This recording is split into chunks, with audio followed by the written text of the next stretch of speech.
Dipta, Yes. bulan puasa ini, lu mau ajak ponakan lu kemana, men? Oh, puasa besok ya? Mhm. Kayaknya sih nggak kemana-mana ya. Masa sih? Iya lah, sekolah, men. Lah, sekolah kan mau libur. Gitu. Lu belum dengar, pemerintah berencana meliburkan sekolah selama bulan Ramadan 2025. Biar ini ya, biar bisa ngaji ya. Mungkin ngaji, mungkin main PUBG, gue juga nggak tahu sih. Oh, jadi pergi ngaji, pamitnya Iya. PUBG. Oh, kita Iya. mainin aja lah kalau gitu ya. Kita bahas aja yuk, Kita mainin di flip side.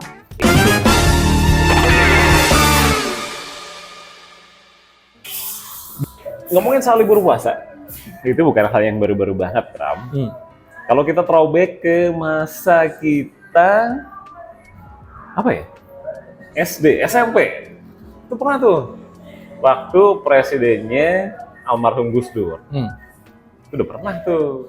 Dan seru loh.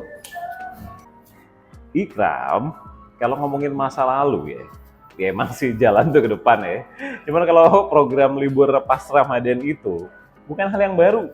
Dan kalau kita tengok ke belakang, itu justru banyak didukung. Itu kejadiannya, kalau lu lupa nih ya, gue ingetin sekarang. Kejadiannya di era 90-an menuju tahun 2000.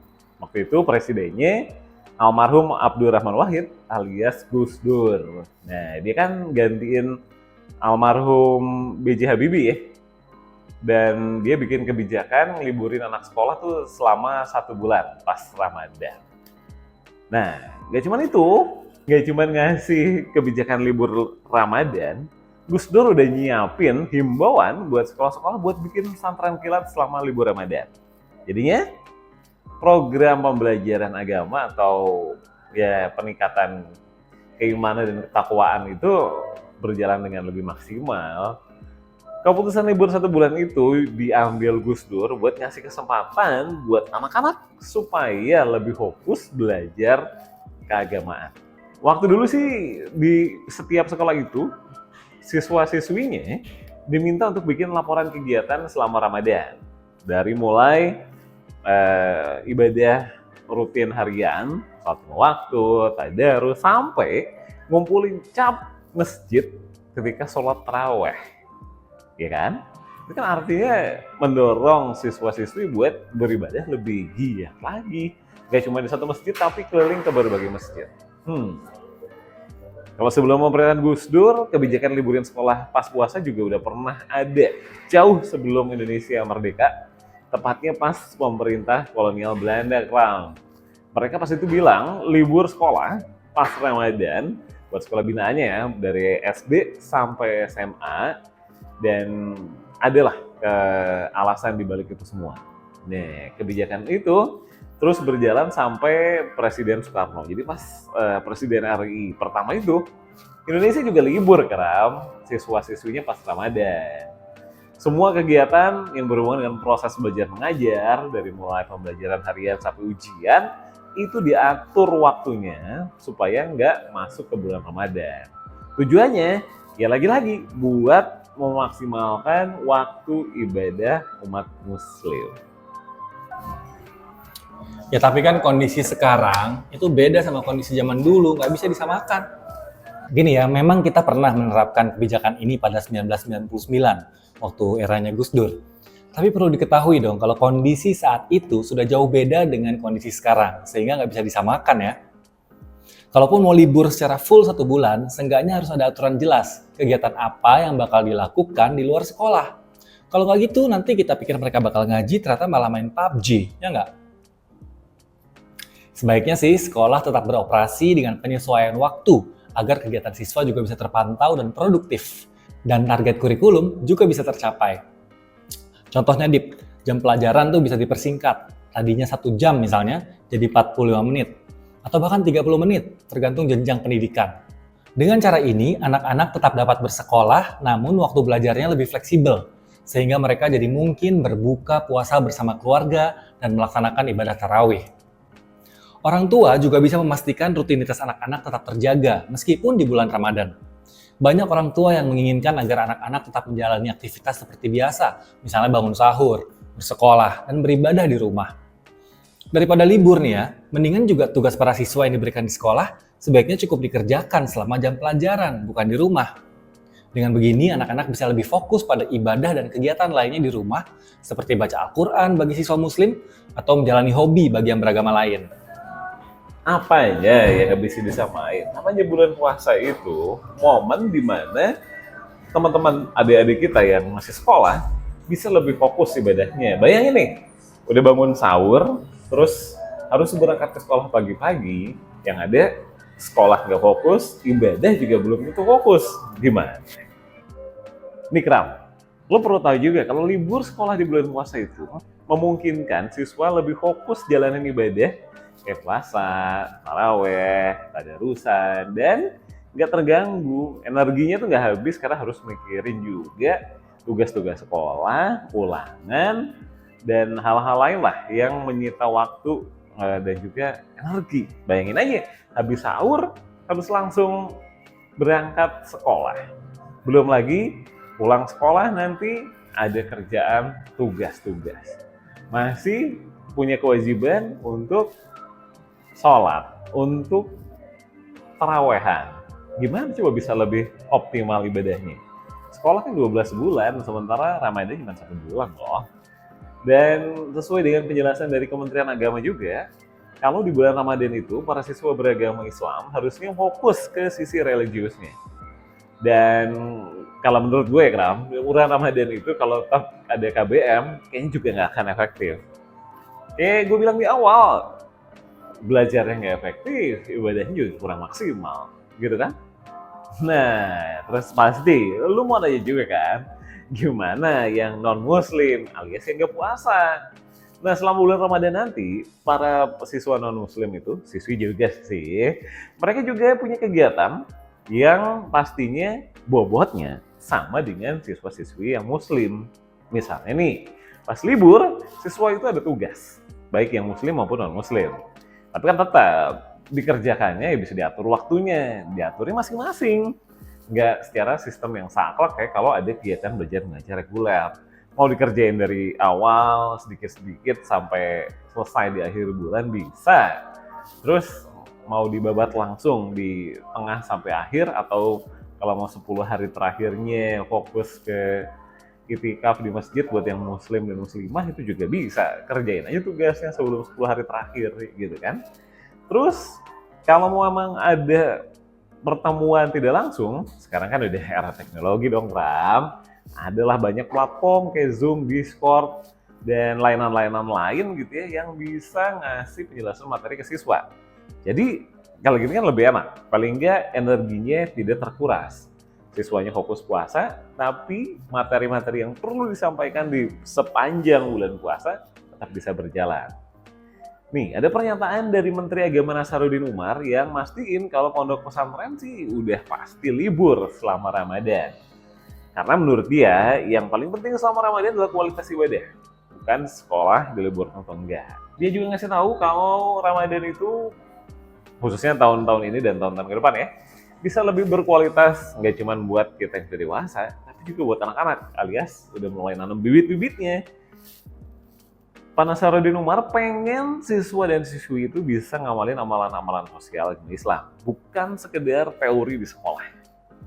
Terus pengamat sosial dan keagamaan Anwar Abbas ngasih tahu kalau libur sekolah selama Ramadan juga bisa jadi momentum buat siswa buat lebih memahami makna bulan suci yang hanya datang setahun sekali.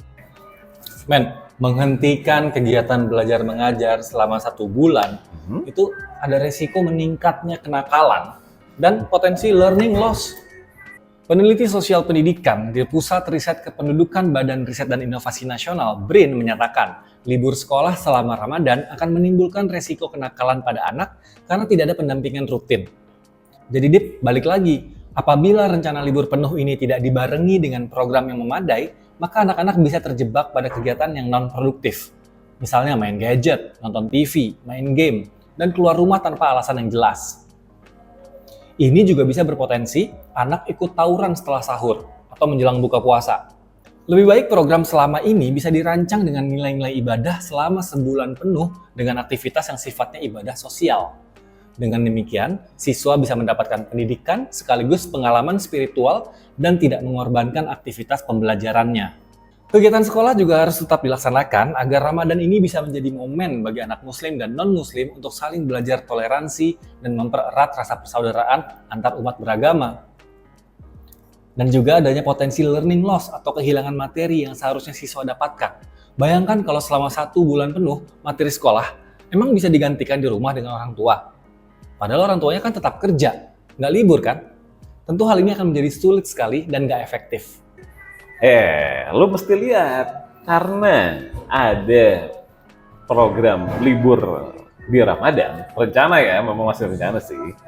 Tapi lewat program itu, kalau lu bilang learning loss atau lebih banyak kenakalan, enggak lah. Kan bisa dimaksimalin sama peningkatan kualitas keimanan di bulan Ramadan. Nih, satu alasan yang perlu lu lihat juga kan. Libur puasa selama Ramadan itu memungkinkan siswa ngejalanin penguatan karakter keagamaan ya pastinya atau spiritual lewat berbagai macam kegiatan yang ada di lingkungan tempat dia tinggal atau berbagai rumah ibadah. Aktivitas ini juga bisa ngasih dampak gak cuma buat siswanya, tapi juga buat para orang tua. Nih, ada pernyataan dari guru besar bidang sosiologi pendidikan Universitas Airlangga alias Unair, namanya Profesor Dr. Tuti Budi Rahayu. Dia bilang, penerapan libur sekolah selama Ramadan itu bisa ngedukung siswa belajar berbagai nilai sosial dan moral. Efeknya, alias efeknya, siswa itu dapat ngebiasain menghindar dari berbagai perilaku negatif. Contohnya ya, ini belakangan sering banget kejadian perundungan alias bullying dan bentuk-bentuk kekerasan yang enggak banget. Terus nggak cuma itu, kalau ngomongin soal keterikatan antara anak dan orang tua, kayaknya Ramadan itu momen yang paling pas buat mempererat itu. Contoh ya, banyak orang tua yang dukung kebijakan libur Ramadan karena potensial untuk lebih ngedeketin orang tua dan anaknya.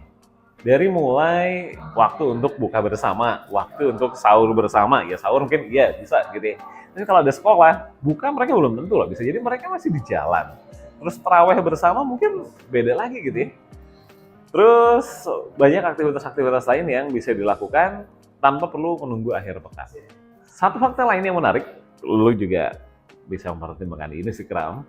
Libur yang dibilang terlalu panjang, kan banyak ibu-ibu biasanya ya yang aduh liburnya kepanjangan kapan sih sekolah lagi, buru-buru deh sekolah lagi gitu kan.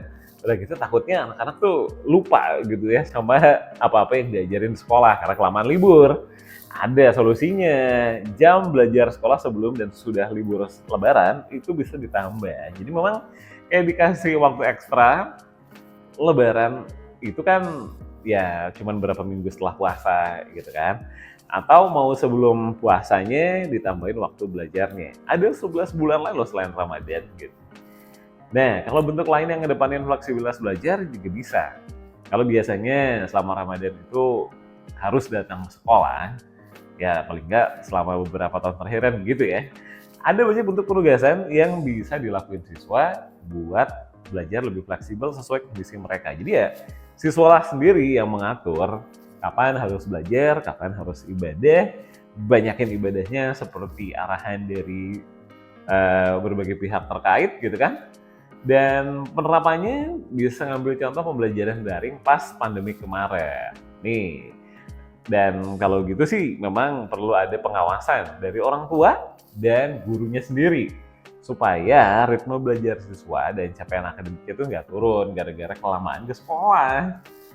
Selain itu ya Kram, Ramadan kan identik ya sama tradisi-tradisi lokal Ramadan. Dari mulai tadarusan, buka bersama, pawai obor, wah yang terakhir itu sih kayaknya udah jarang banget ya kejadian di banyak anak-anak ya cuma di perkotaan apalagi ya pedesaannya udah jarang sekarang. Tapi mungkin dengan adanya waktu yang lebih banyak, tradisi-tradisi seperti ini bisa dilestarikan dan ngasih ruang buat mereka buat berpartisipasi pastinya di kegiatan-kegiatan itu. Kan gak capek, harus kerjain tugas tiap hari, berangkat jam sekian, jeda cuma berapa jam doang dari waktu sahur sampai menjelang waktu buka kayak gitu. Dan kalau ngomongin impact sosialnya ada banget Kram. Libur sekolah itu ngasih kesempatan buat para siswa dan siswi buat ikut berbagai kegiatan sosial dan berhubungan juga dengan amal antar manusia gitu ya kan.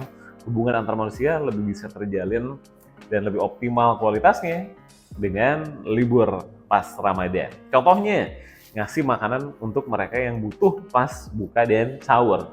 Itu secara nggak langsung bakal ningkatin rasa empati dan tanggung jawab sosial. Nih, gimana ceritanya dengan para guru yang dibayar hanya ketika mengajar? Nasib para guru honorer, mereka bisa berkurang loh gajinya. Nah, poin ini nih yang ketiga nih, yang paling krusial dan sensitif banget. Karena apa kabar nasib para guru honorer? Kita sama-sama tahu kan, gaji guru honorer itu masih jauh di bawah rata-rata. Kalau libur selama sebulan penuh, kira-kira orang tua masih mau nggak bayar iuran SPP? Atau malah keberatan? Nah, guru-guru di sekolah swasta, terutamanya honorer, pasti ketar-ketir. Khawatir gimana nasib kita. Karena ketika sebulan itu libur, maka mereka dianggap tidak ada jam pelajaran. Sementara di beberapa sekolah madrasah ini kan ada guru yang digaji berdasarkan hitungan jam mengajar. Misalnya sebulan penuh nggak ada pelajaran, maka mereka pendapatannya bisa menurun. Padahal kebutuhan belanja di saat Ramadan, belum lagi Idul Fitri untuk mudik dan sebagainya, akan meningkat. Ini juga yang perlu diperhatikan pemerintah. Atau pemerintah memangnya mau menanggung itu? Jadi gimana Stancers? Kalian lebih pilih Ramadan libur sebulan? Atau tetap belajar seperti biasa? Kalau kalian setuju, klik flip. Di mana kliknya? Tulis aja di kolom komentar. Kalau nggak setuju, pilih side. Dan jangan lupa like dan subscribe video ini untuk mendapatkan video-video seperti ini di kemudian hari. See you!